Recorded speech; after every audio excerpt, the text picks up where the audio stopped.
ሰላም ከመይ ፀኒሕኩም ተኸታተልቲ ስፖርት ሎም ዝተዳለወን ታሪክ ህይወት ኤርትራዊ ሸወደናዊ ኣሌክሳንደር ኢሳቅ ዝደስ መደብ ሒዝና ቀሪብና ኣለና ንምክትታልኩም በኽብሪ ይዕድም።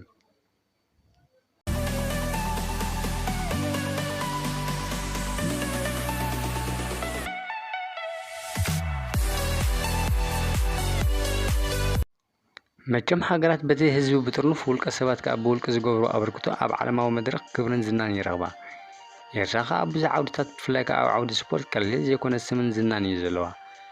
ኣብነት ንምጥቃስ ኣብ 1990ታት ዝነበረት ናይ መንእሰያት ሃገራት ጋንታ ኩዕሶ እግሪ ካብ 1904 ሕዚ ዝቐፀለ ንጥፈታት ብሽክሌታ ጉያ እግሪ ክጥቀስ ይከኣል።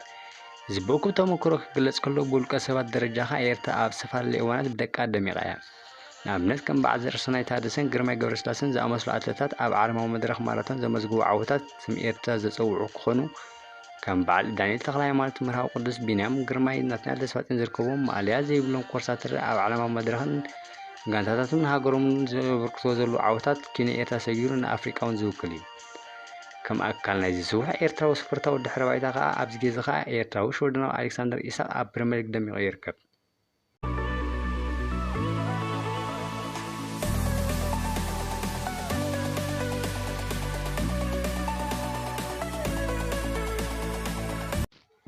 ኣሌክሳንደር ኢሳቅ ግን መን እዩ? ድሕረ ባይቱ እንታይ ይመስል? ዝሓለፎ ናይ ኩዕሶ እግሪ ጉዕዞ ኸ?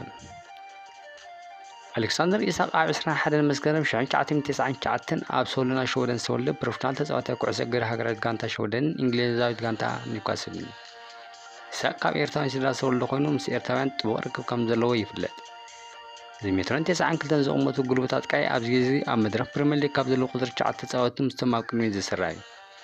ኣሌክሳንደር ኢሳቅ ኣብዚ ግዜ ካብ ናይ ምብራቅ ኣፍሪቃ ዘርኢ ዘለዎም ተፃወቲ ኣብ ቅድሚት ከም ዝስራዕ ይእመነሉ። ኢሳቅ ምስ ሓው ሰነድ ብወለዶም ተሓቢቦም ዝዓበዩ ኮይኖም ማእከላይ መነባበሮ ከም ዝነበሮም ይፍለጥ።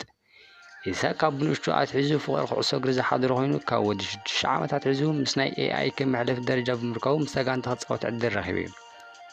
ኣሌክሳንደር ኢሳቅ ካብ ግዜ ህፃንነቱ በቲ ናይ ህቡብ ሸወደናዊ ኣጥቃዒ ዝላታን ኢብራሂሞቪች ጉዕዞ እናተመሰጠ ከም ዝዓበየ ይንገር።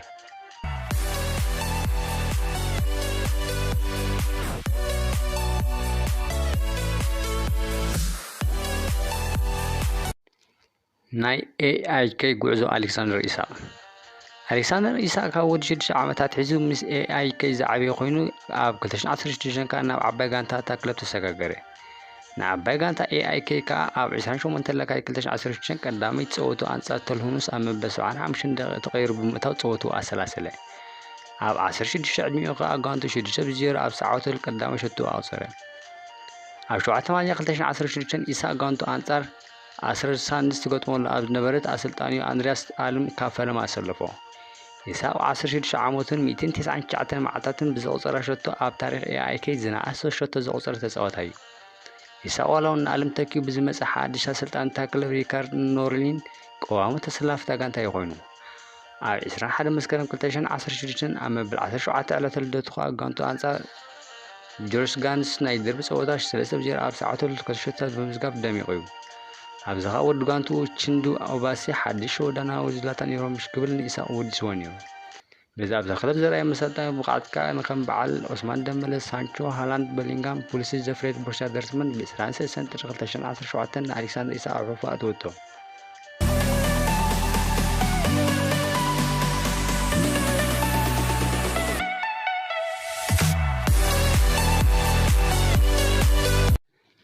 ፃንሖት ኢሳቅ ኣብ ዶርትመንድን ምስግጋር ብልቃሕን ኣብ 2017 ዶርትመንድ ንኢሳቅ ብከባቢ 9 ሚልዮን ክሳብ 2022 ምሳቅ ክፃወት ኮንትራት ኣተወቶ።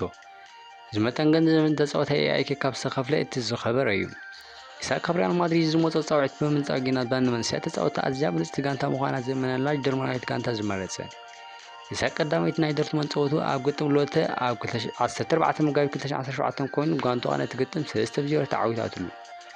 ዶርትመንድ ንፖካል 2016-17 ኣብ ሰዓወትላ ቀዳመይቲ መዳልያ ናይታ ክለብ ወሲዱ እዩ። ዶርትመንድ ከዓ ብ24 ጥቅምቲ 2017 በኹሪ ሸቱ ኣቁፀረ። ኢሳቅ ኣብ ዓመተ ስፖርት 2018-19 ዶርትመንድ ወኪሉ ክስለፍ ዕድል ስለዘይረኸበ ኣብ ጥሪ 2019 ከዓ ናብ ኤሪዲቪዚ ሆላንድ ትነጥፍ ክለብ ዊልም ብልቃሕ ክፃወት ተሰማምዐ። እዚ ከዓ ኣብቲ ግዜ እቲ ኣሰልጣኒ ዶርትመንድ ዝነበረ ቶማስ ትክል ክፃወት ናይ ዕድል ግዜ ስለዝነፈጎ ምዃኑ ይፍለጥ። ኣብ 28 ለካቲት 2019 ኣብ ፍርቂ ፍጻመ KNVB ካብ ኣንጻር ኣልከመር ብፍጹም ቁልዕ ሸቶ ብምቁጻር ጋንቱ ድሕሪ 2005 ንመጀመርያ ግዜ ናብ ፍጻመ ውድድር ክሰግር ኣኸኣለ። ብ30 መጋቢት 2019 ኣብ ልዕሊ ፎርትናት ስታድ ብፍጹም ቁልዕ 3 ሸቶታት ብምዝጋብ ናይ መጀመርያ ተጻዋታይ ኣብ ኤሪዲቪስ ሆላንድ ካብ ፍጹም ቁልዕ 3 ሸቶታት ዘቁጸረ ተጻዋታይ ኮነ። ኣብ 14 ሚያዝያ 2019 ኢሳቅ ናይ ፈለማ ካብ ሆላንዳውያን ወጻኢ ኣብ ኤሪዲቪስ ሆላንድ ኣብ ቀዳሞት 12 ናይ ሊግ ጸወቱ 12 ሸቶታት ዘቁጸረ ተጻዋታይ ኮነ።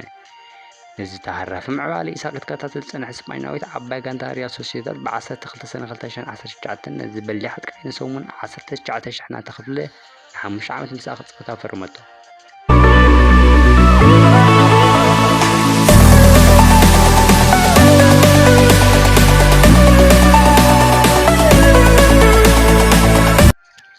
ጻንሖት ኣሌክሳንደር ኢሳቅ ኣብ ሪያል ሶሲዳድ ኢሳቅ ንስፓኛዊት ጋንታ ሪያል ሶሲዳድ ብ1 ሓምለ 2019 ኣብ ቅድመ ምድላው ዓመት ስፖርቲዊ ቀዳማይ ሸቱ ኣቆጺሩላ። ኣብ ዝቐጸለ 4 ናይ ቅድመ ወቕቲ ጸወታታት ከዓ 5 ሸቶታት ብምዝጋብ መስመር መጥቃዕቲ ሶሲዳድ ብርቂ መራሒ ከም ዝረኸበ ኣመስከረ። ኣብ 22 መስከረም ከዓ ሪያል ሶሲዳድ ንስፓኞል 3-1 ኣብ ሰዓብትሉ ቀዳመይ ናይቲ ሊግ ሸቱ ኣውጸረ። ብ6 ለካቲት ከዓ ኣብ ርብዕ ፍጻመ ኮፓ ዴል ሬይ ኣንጻር ሪያል ማድሪድ 2 ሸቶታት ቀረብ ብምግባር ጎሊሑ ወፂኡ። ኣብ 9 ለካቲት ከዓ ኣብ ደርቢ ባሳቅ ኣንጻር ኣትሌቲክ ቢልባኦ ሸቶ ቆጺሩ።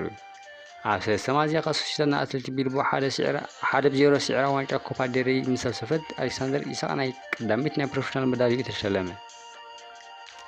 ኣብ 21 ለካቲት 2021 ኣብ ልዕሊ ዲፖርቲቮ ኣላቬስ 3 ሸቶታት ብምዝጋብ በኹሪ ናይ ላሊጋ ሃትሪክ ኣውጸረ። በዚ ድሕሪ ጋርቪስ ኣብ 1949 ንኣትሌቲኮ ማድሪድ ዘቁጸሮ ሃትሪክ ፋልማይ ሾደናው ኣብ ላሊጋ ሃትሪክ ዘቁጸረ ተጻዋታይ ኮነ።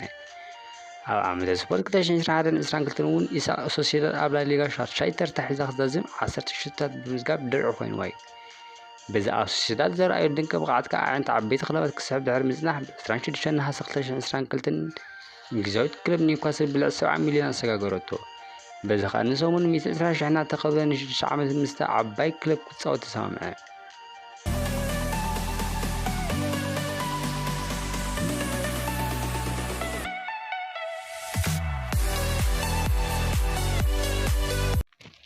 ገስጋስ ኢሳቅ ኣብ ኒውካስል ኢሳቅ ናብ ኒውካስል ድሕሪ ምግዓዙ ብ31 ነሓሴ ኣብ ቀዳመይቲ ጸወቱ ኣንጻር ሊቨርፑል ሸቶ ብምዝጋብ ደሚቑ እዩ። ወላዳ ጋንቱ 2-1 ትሰዓር ንሱ ግን ብዝበለጸ ተጻዋታይ ናይቲ ግጥም ብምርቃሕ ናይቲ ዓመት ጉዕዙ ፈሊምዋ። ኣብ ሰዓብ ግጥም ኣንጻር ብርማውዝ 1-1 ኣብ ሰፋረዩ ለኸነታ ኣንኩ ሸቶ ብምቁጻር ደሚቑ እዩ። ኣብዚ ሰዓብ 16 ግጥማት ግን ኢሳቅ ብሰንኪ መሃረምቲ ካብ ጸወታት በኺሩ እዩ። ብ15 ጥሪ ድሕሪ ካብ መሃረምቲ ምምላሱ ከዓ ንፉላም 1-0 ኣብ ዝሰዓሩ ነታ ኣንኩ ሸቶ ኣመዝጊቡ። ኣብ 23 ሚያዝያ ንቶተንሃም 6-1 ክድህቦ ከሉ ከዓ ሸቶ ክቁጽር ከሎ ድሕሪ 5 መዓልታት ከዓ ንሰለስተ ተኸላኸልቲ ኤቨርተን ኣታሊሉ ንምርፍዝ ዝኸሸነሉ ከዓ ኣርእስቲ ማዕከናት ዜና ጌራቶ እያ። በዚ ኣሰልጣኒኡ ከዓ ኤድሃው ምስቴርሄም ከወዳድሩ ዝኸኣለ ኢሳቅ ክለቡ ኒውካስል ድሕሪ ናይ 20 ዓመታት ናብ ተሳትፎ ቻምፒየንስ ሊግ ክትምለስ ዝተጻወተ ተራ ኣዝዩ ቀሊል ከም ዘይኮነ ይግለጽ። በዚ ንምሶም ሕጹያት ንብሉጻት ተጻወቲ ፕሪምየር ሊግ ተረቂሑ ነይሩ እዩ።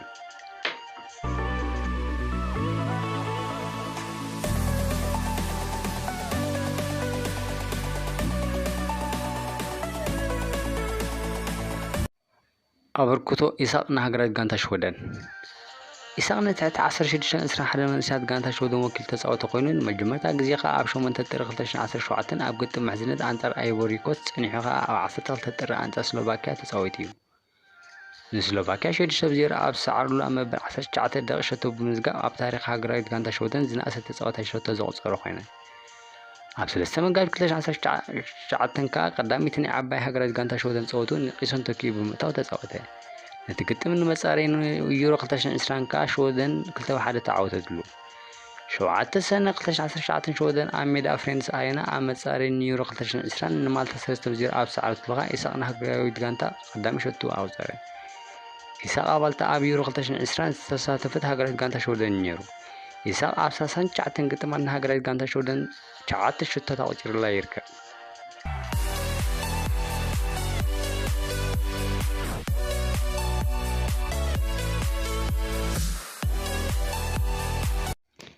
ናይ ውልቅን ጋንታን ዓወታት ኣሌክሳንደር ኢሳቅ ወላዳ ንእሽተን መጻኢ ብሕጂ ይኹን እምበር ኣብ ዝሓለፈ ሓጺር ጉዕዞ ብደረጃ ክለባትን ውልቁን ዓወታት ተጎናጺፉ እዩ።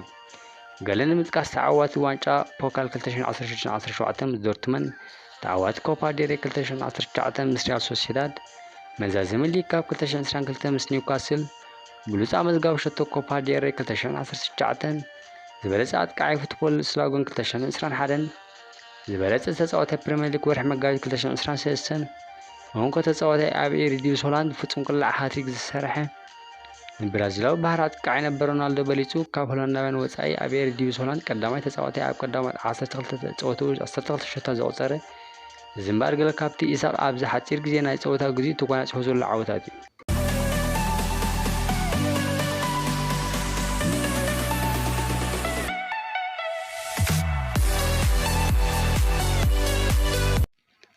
ውልቃዊ ህይወት ኣሌክሳንደር ኢሳቅ ግልፂ ኣጥቃዒ ኢሳቅ ወለዱ ካብ ኤርትራ ናብ ሸወደን ዝተሰዱ ኮይኖም ሓያል ባህላዊ ድሕረ ባይታ ናይ ኤርትራ ከም ዘለዎም ይፍለጥ። ኢሳቅ ምስ ሃገሩን ህዝቡን ኤርትራ ጥቡቅ ርክብ ዘለዎ ኮይኑ ቋንቋ ትግርኛ ከም ዝመልኹን ይፍለጥ። ኣሌክሳንደር ኢሳቅ ናይ ግራስሩት መንእስያት ተፃወቲ ኤርትራ ንምትብባዕ እውን ኣብ 2018 ኤርትራ ከይዱ ከም ዝነበረ ይፍለጥ። ውልቃዊ ህይወት ኣሌክሳንደር ኢሳቅ ከም ናይ ብዙሓት ካልኦት ህቡባት ተፃወቲ ናይ ማዕከናት ዜና ዝተቐልዓ ከም ዘይኮነ ይእመነሉ። ኣሞዩ ጥራይ ንምትኳር ናይ ፍቅርን ካልእን ሂወቱ ስቱር ምዃኑ ዝፍለጥ። በዚ ኸ ኣፍቃሪት ኣላቶርያ የብሉን ዝፍለጥ ነገር የለን። ኢሳቅ ብዙሕ ዘብለጭልጭ ነገር ዘይፈቱ ኮይኑ ኣብ ናይ ዕረፍቲ ግዚኡ ኣብ ከም በዓል ታይላንድ ዘሕልፎ ሚሊዮነር እዩ። ቋንቋታት ትግርኛ፣ ሸወደን፣ ስፓኛ፣ እንግሊዝ ዝመልኽ ኢሳቅ ኪኖ ስፖርት ኣብ ትካላት ግብረሰናይ ዝነጥፍ ሰብኣዊ ርህራሄ ዘለዎ ስፖርተኛ እዩ።